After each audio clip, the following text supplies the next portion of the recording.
সাত সকালে পড়ুয়াদের নিয়ে নৌকাডুবি, অল্পের জন্য প্রাণে বাঁচলেন যাত্রীরা। নাদনঘাট এলাকার ঘটনায় চাঞ্চল্য।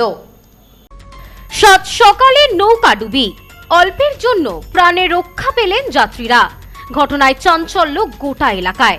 ঘটনাটি ঘটেছে নাদনঘাট থানার অন্তর্গত দাসপুর এলাকায়। জানা গেছে, দাসপুর এবং কুতিরডাঙ্গার মাঝ দিয়ে বয়ে চলেছে খড়ি নদী।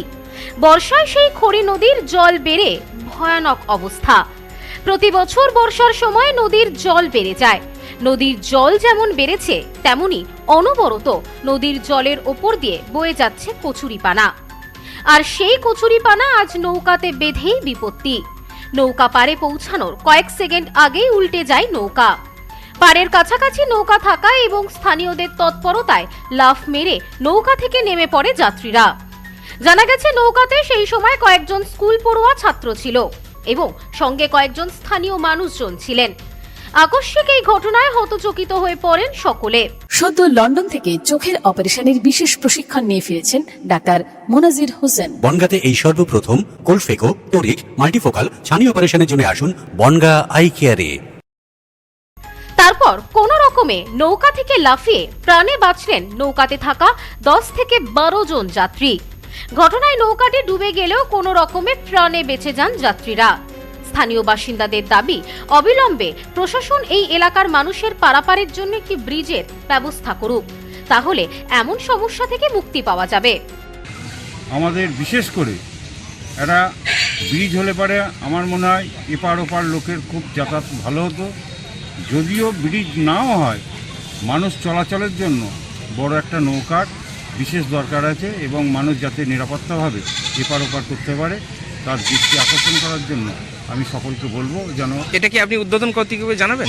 অবশ্যই জানাবো, কারণ এইরকম একটা বিভ্রাট, কারণ এই বর্ষার সময়ে ওই এলাকায় ওই নদীটা পুরো প্যানায় জাম হয়ে যায়, নৌকা চলার কোনো সঙ্গতি থাকে না। ওখানে একটা ওরা সাময়িকভাবে বাঁশের ব্রিজ তৈরি করে ওরা পারাপার করে, কিন্তু সেই বাঁশের ব্রিজের অবস্থা এমনই সংকীর্ণ যে প্যানার চাপে অনেক সময় বাঁশের ব্রিজও ভেঙে বেরিয়ে চলে যায়। ছোট নৌকা থেকে দুপারে দড়ি দিয়ে বেঁধে দড়ি টেনে যাতায়াত করেন মানুষজন। বর্ষার সময় সমস্যায় পড়েন সবাই। জানা গেছে, স্থানীয় বাসিন্দাদের কথা ভেবেই বর্ষার সময় তৈরি হয় অস্থায়ী বাঁশের সেতু, কিন্তু সেই সেতু জলের তোড়ে ভেসে যায়। জানা গেছে, অন্যান্য বছর অস্থায়ী সেতু তৈরি হলেও এবছর এখনো পর্যন্ত তৈরি হয়নি সেতু। সমস্যায় পড়েছেন এলাকাবাসীরা। সকালবেলা ওপার থেকে আস্তে আস্তে নদীতে একটু জল বেড়েছে, প্রচন্ড স্রোত হয়েছে। সেই স্রোতের মধ্যে আচমকা একটা প্যানার গাঁট চলে এলো উপর থেকে, দিয়ে নৌকোটাকে অ্যাটাক করে নিল। আমরা শত চেষ্টা করেও হাল করতে পারলাম না। নৌকোটা দাঁতপুরের পাড়ে এসে নৌকোটা ডুবে যাওয়ার মতো হলো।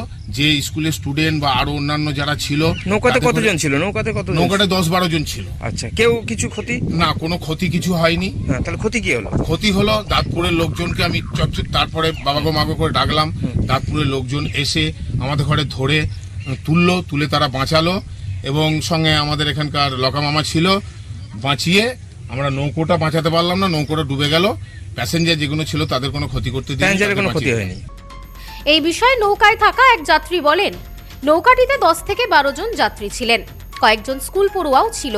হঠাৎই নৌকাতে পানা লেগে বিপত্তি ঘটে। কোনো রকমে নৌকাটি পাড়ের কাছাকাছি আসায় স্থানীয়দের তৎপরতায় আমরা নৌকা থেকে লাফ মেরে প্রাণে বেঁচে যাই।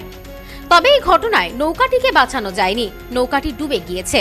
পাড় থেকে আসতে গিয়ে প্যানা আসে। আচ্ছা, প্যানা আসার পর নৌকাটা ডিস্টার্ব হয়ে যায়। আচ্ছা, ডিস্টার্ব হওয়ার পর মানুষজন এখানকার ছিল, তাড়াতাড়ি নামিয়ে দিল। আমি নৌকাটাকে সামলাতে পারলাম না, দূরে গেছি। নৌকা ডুবে গেছে, তাই তো? এটা কোন জায়গা? এটা দাঁতপুর। আপনি কে এখানকার?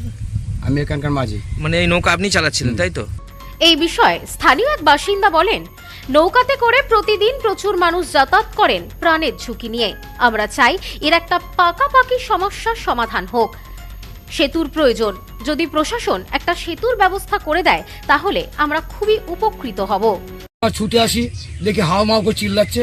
একটা হাত কাটা সাইকেলওয়ালাও ছিল, তাকে আমরা টেনে হেঁচে কোনো রকমে উদ্ধার করি, কিন্তু সব উদ্ধার করলে নৌকোটাকে আমরা উদ্ধার করতে পারিনি। নৌকোটা পাল্টি খেয়ে গেল। আচ্ছা, এটা কোন জায়গা? এটা ওই কুতিরার ঘাট। কি চাইছেন এখন? আমরা চাই স্থায়ী একটা সমস্যার সমাধান হোক, যাতে ওপারের ছেলেমেয়েরা এপারে স্কুলে, বড় স্কুলে আসে। হাসপাতাল আছে, স্টেশন আছে, যাতে ওরা আসতে পারে, ওদের কষ্ট না হয়। এখন কি যাতায়াত বন্ধ? এখন যাতায়াত বন্ধ। ব্যুরো রিপোর্ট, নিউজ স্নোম্যান্সল্যান্ড, নাদনঘাট। পশ্চিমবঙ্গের উত্তর 24 পরগনা জেলার বনগাঁ এলাকায় Sudhir Karmakar college of education এক স্বনামধন্য এবং অতি উল্লেখযোগ্য শিক্ষণ মহাবিদ্যালয়। বর্তমান এই শিক্ষক মহাবিদ্যালয়ে নতুন শিক্ষাবর্ষে বিএড অ্যাডমিশন চলছে। তাই বিএড অ্যাডমিশন নেওয়ার বিষয়ে যে সমস্ত শিক্ষার্থীরা আগ্রহী তারা অতি সত্বর কলেজের অফিসে এসে যোগাযোগ করবেন।